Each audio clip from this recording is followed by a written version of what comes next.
আজ আবারও তোমাদের সাথে শেয়ার করতে চলেছি গাজরের পায়েসের রেসিপি।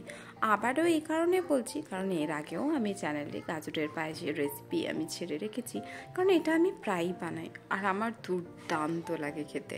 নর্মাল পায়েস তো প্রায়ই খাই, তো এটা একটু ইউনিক, তো তাই আমি প্রায়ই বানাই, আমার বেশ ভালো লাগে। অবশ্যই গাজর থাকে সেহেতু আরেকটু বেশি গুণী হয়ে যায়, তাই আমার ছেলেদেরকে খাওয়াতেও আমার ভীষণ ভালো লাগে।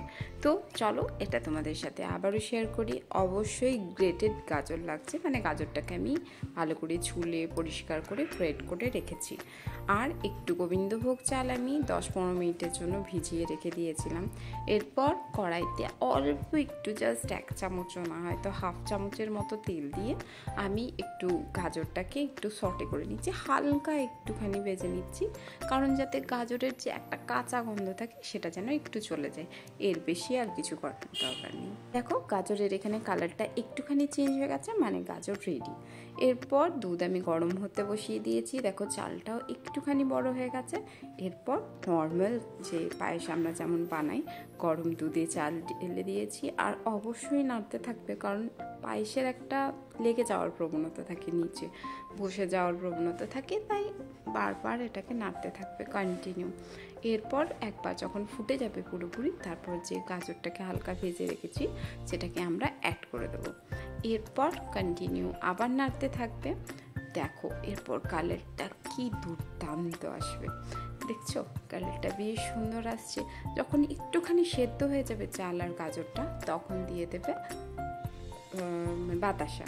তোমরা গুঁড়ো ব্যবহার করতে পারো, আমি এখানে গুড়ের বাতাসা ব্যবহার করেছি। 100 গ্রাম চাল আর 100 গ্রাম গাজরের মধ্যে আমি 150 গ্রাম বাতাসা ব্যবহার করেছি, তো সেটার রেশিওটা ভীষণ ইম্পর্ট্যান্ট।